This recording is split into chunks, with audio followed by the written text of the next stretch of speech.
Hello everyone, welcome to Gnanadiksha, concept based digital learning. I am V. Shravanti, lecturer in zoology, Telangana Social Welfare Residential Degree College for Women, Jagadgiri Gutta. In general, we will always be very curious to know what is inside our body, how our body function, what are the vital organs of our body and how they function. So, I am here to explain you one of the most important topics, that is circulation.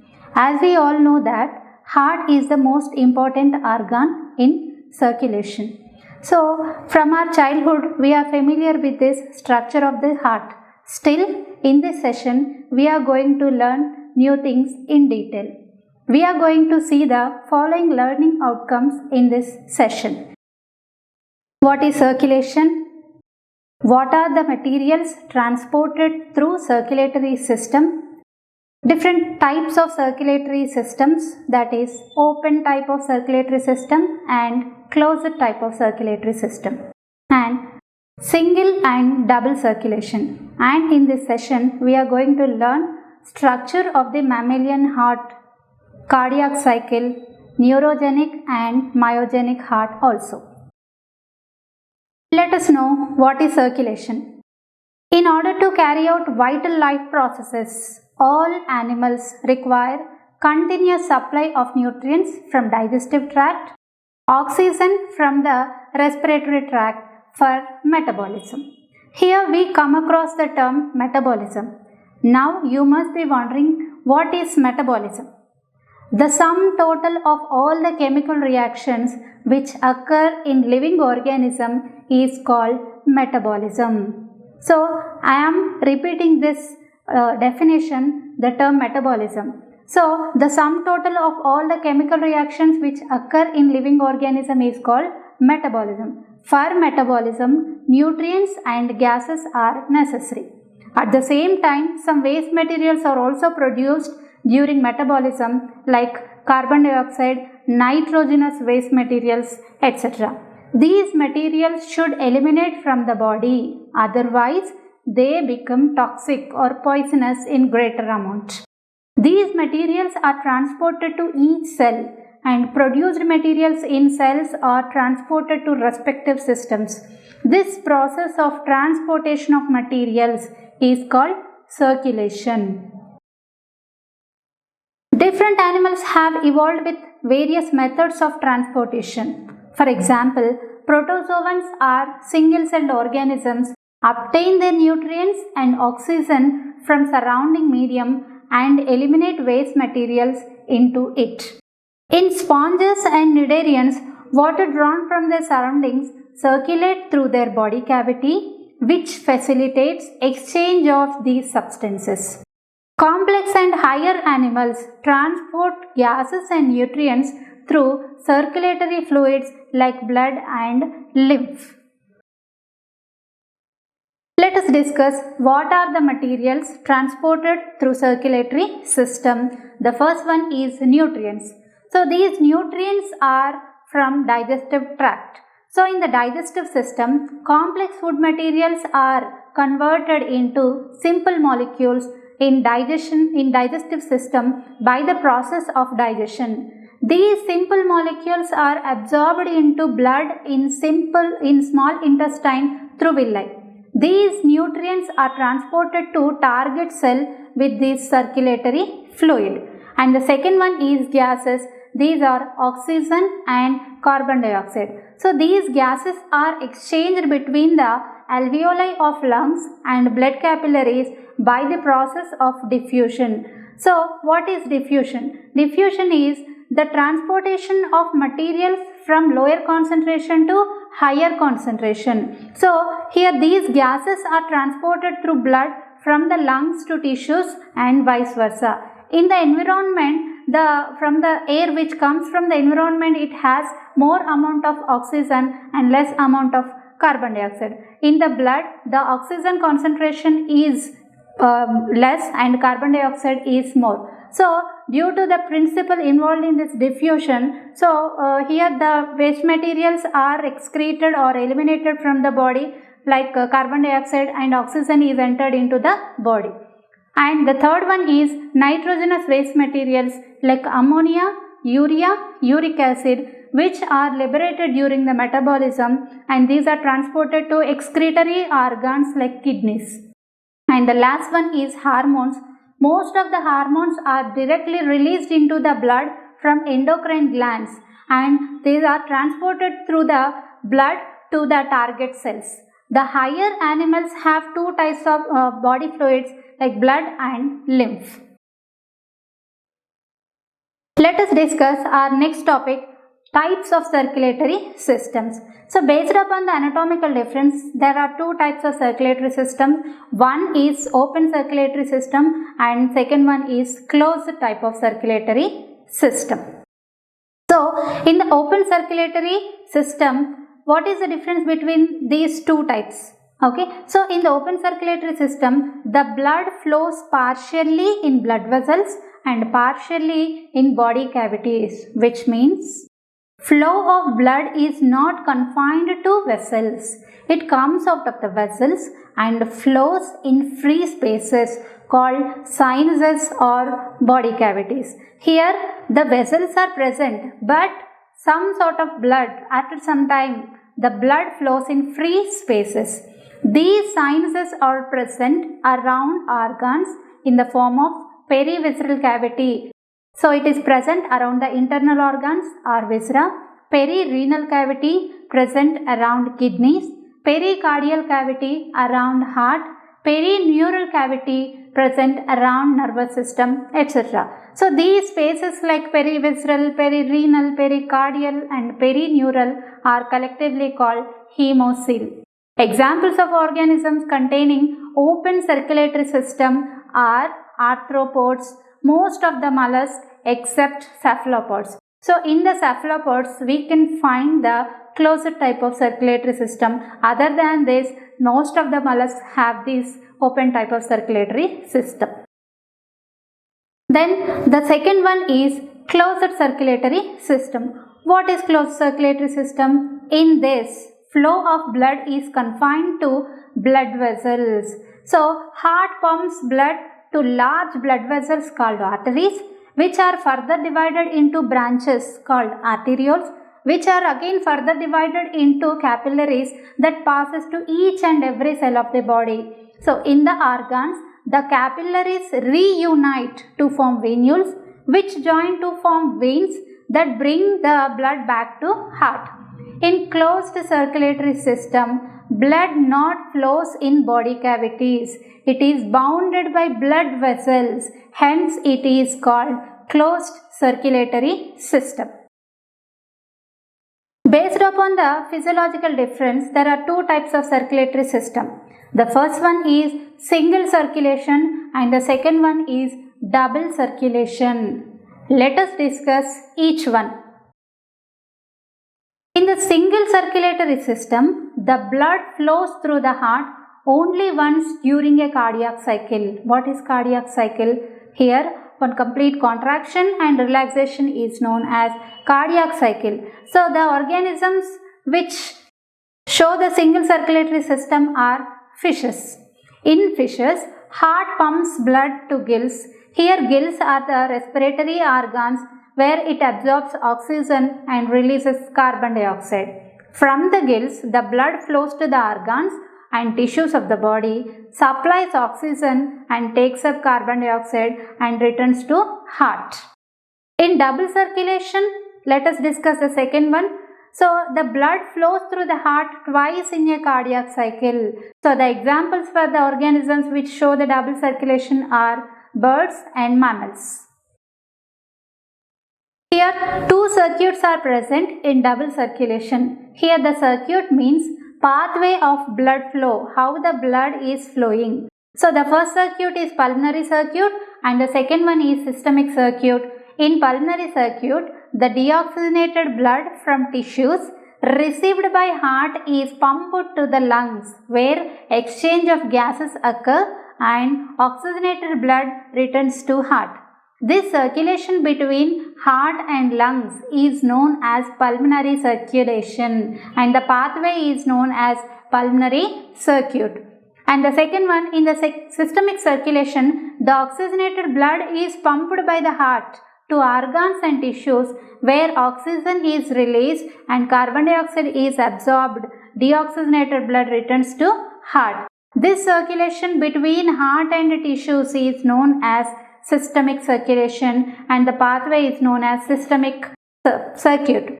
In single and double circulation is more efficient. We can observe this in higher animals like mammals. And let us discuss the cardiovascular system. It has heart, blood vessels and blood. Let us discuss the interesting topic what we already learning from our childhood, that is the structure of the mammalian heart. All mammals have completely divided 4-chambered heart.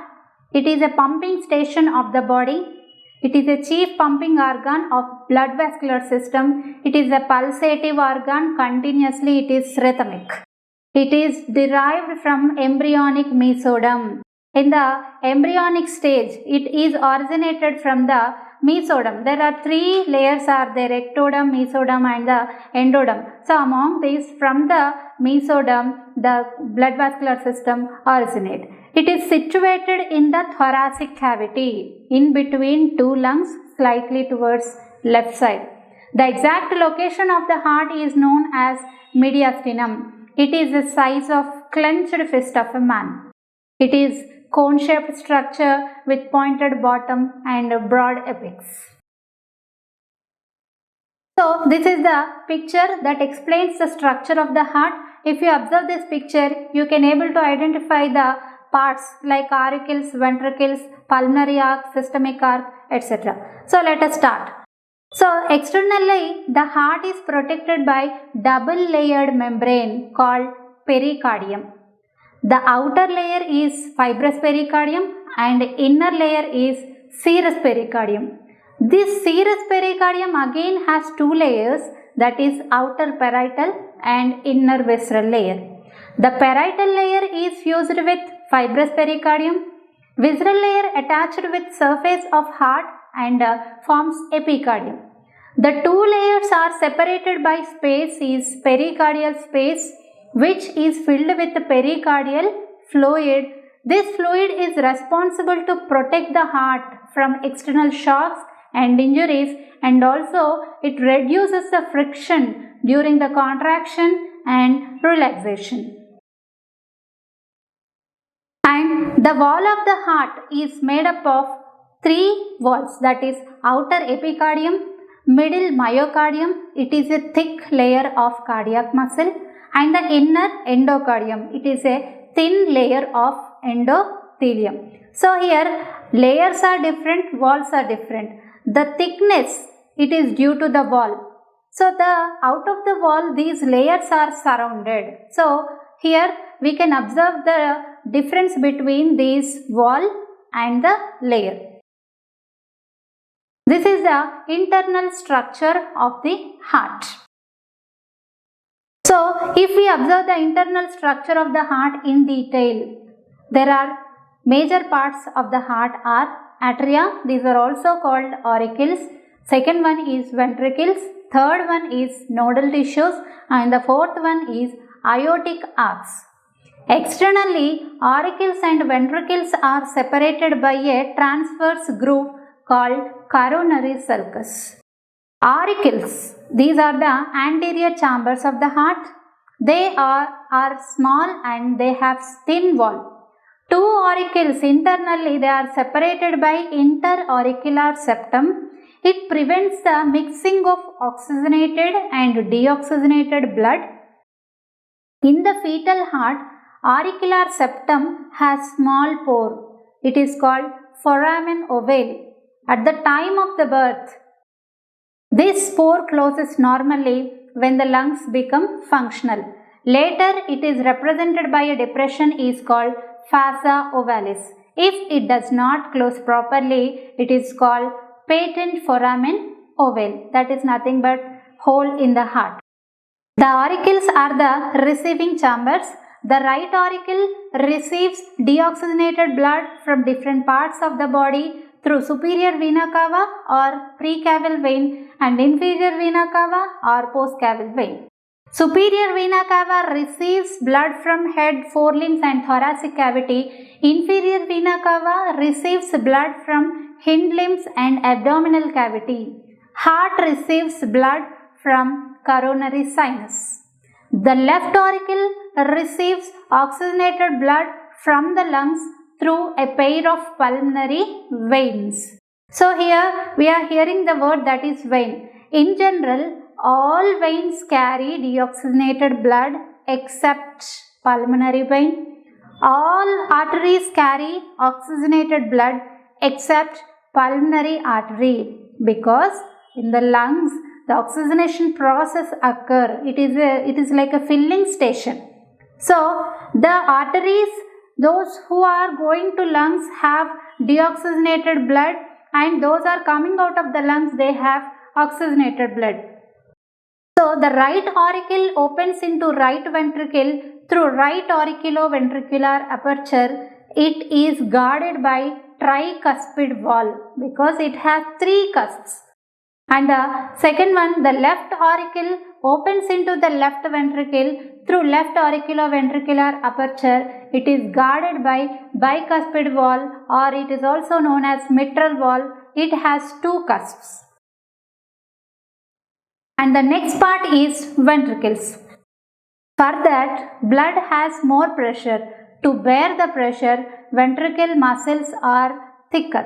These are separated by ventricular septum. Internally, like auricles are separated by interauricular septum, no? So like that, these ventricles are separated by interventricular septum. So the inner surface of the ventricles is raised into muscular ridges or columns called columni carni. Some of these ridges are large and conical. These are called papillary muscles. These papillary muscles apex are connected to the cardi tendinae, which are responsible to connect the papillary muscles with tricuspid and mitral valve in the heart. They prevent the cusps of atrioventricular valves from bulging too far into atria during the ventricular diastole. Let us discuss our next topic, that is nodal tissues. So nodal tissues are specialized muscular structures of heart, sinoatrial node and atrioventricular node. Sinoatrial node, it is also known as SAN, S-A-N, and the atrioventricular node is also known as AVN. This SAN is located in right atrium. It is called pacemaker. So what is the pacemaker? It is responsible to generate the action potentials.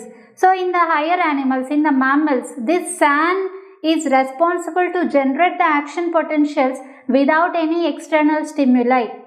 So without getting any external stimuli from the nervous system, the heart is pulsating. So that's why it is called as pacemaker.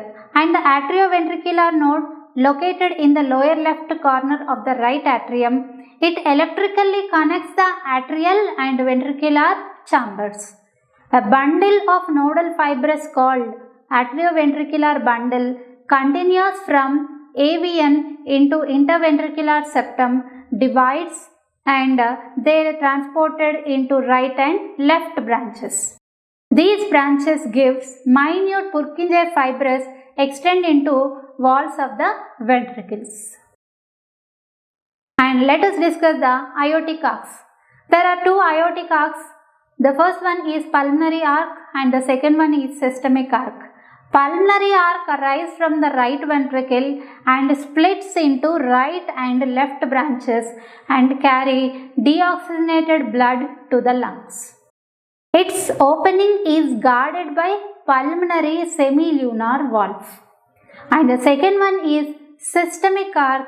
It is the largest blood vessel which arises from the left ventricle. After coming out of the heart, it forms a U-shaped structure to the left and giving branches that supplies blood to head, arms and digestive organs, and finally proceeds posteriorly in the form of dorsal aorta and supply oxygenated blood to all body parts. Its opening is guarded by aortic semilunar valve. These valves, this pulmonary semilunar valve and aortic semilunar valve, keep the blood flow from flowing backward into the heart once it has been pumped out. Our next topic is neurogenic and myogenic heart. Depending upon the pacemaker, the generation of action potential, there are two types of hearts observed in different animals. First one is neurogenic heart and the other one is myogenic heart. In neurogenic heart, the pacemaker is made up of motor nerves arising from outside of the heart.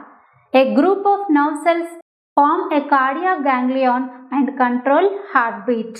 In these ganglion, two types of nerve cells and motor cells are present. So the driver cells initiate the heartbeat that spreads throughout the heart by motor nerves. If the cardiac ganglion is removed, the heartbeat will stop immediately. In these animals, acetylcholine increases the heart rate and adrenaline decreases the heart rate. The examples of organisms with neurogenic heart are all invertebrate phyla except mollusca. And the next one is myogenic heart. Myo means muscle, genic means generating. Here, the action potentials are generated within the heart muscle, hence it is called myogenic heart. We already discussed that sinoatrial node, it is present in the right atrium, it is known as pacemaker. Here, there are no nerves which signal the heart to contract or to generate electrical impulse, but sympathetic and parasympathetic nerves have the control on the heartbeat rate. If the heart is removed from the body and kept in oxygenated cell line, it continues to beat for some time because the action potentials are generated within the heart. It doesn't have any action potentials from the external. So the examples of organisms which have myogenic heart and are mollusks and chordates. And my next topic is cardiac cycle. Cardiac cycle is defined as sequence of alternating contraction and relaxation of the atria and ventricles in order to pump the blood throughout the body. A complete contraction and relaxation is known as cardiac cycle. It is also known as systole and a diastole is known as cardiac cycle. For every cardiac cycle, it takes 0.8 seconds of time. In 1 minute of time, 72 beats are there. We all know that. In cardiac cycle, the following events are there. The first one is atrial systole, and the second one is atrial diastole, and the third one is cardiac diastole. So let us discuss each one. Atrial diastole, the first one. So the right atria receives deoxygenated blood from different parts of the body, and left atria receives oxygenated blood from lungs. Now two auricles are filled with blood. Okay. Now before going to fill these auricles with blood, they are in the relaxed stage. When the blood enters into the auricles, now the SAN, sinoatrial node, we already discussed that SAN is a pacemaker. It generates action potentials without any external stimuli. Now this SAN generates these action potentials. So due to this action potential, the auricles, the chambers gets contracted. Due to this contraction, it completes its contraction in 0.1 seconds. This contraction is known as auricular systole. Due to this contraction pressure, the blood goes to the ventricle through auriculoventricular apertures. And the second one is auricular diastole. Now auricles get relaxed when the blood goes to the ventricles. So it is the second phase of this cardiac cycle. It completes in 0.3 seconds. And the impulses are transported to atrioventricular node. It is also known as second pacemaker. From this, it goes to bundle of His Due to this pressure, the blood tries to return to the auricles. To avoid this, the tricuspid and mitral valves are closed now. Now, the first sound arises, that is lub. And the third one is ventricular diastole, or it is also known as cardiac diastole. It completes in 0.4 seconds. The impulses are transported through bundle of hairs and these are embedded in the wall of the ventricles. Now the ventricles get contract. The pressure is increased in the ventricles and now the blood goes to pulmonary and systemic arc. Again, due to the increase in the pressure in the pulmonary arc and systemic arc, the blood will rise to return to the ventricles. To avoid this, the semilunar valves in the systemic arc and the pulmonary arc will close. This results in second sound, that is dub. It is about the cardiac cycle. In mammals, these impulses are generated in the sinoatrial node. They reach the atrioventricular node. From that, through the bundle of hairs, they reach the wall of the ventricles and the ventricles get contracted. So, by these three events like atrial systole, atrial diastole and cardiac diastole, the complete cardiac cycle will complete. Then, the cardiac output. What is cardiac output? So, it is explained by a formula, that is stroke volume into number of beats per minute. What is stroke volume?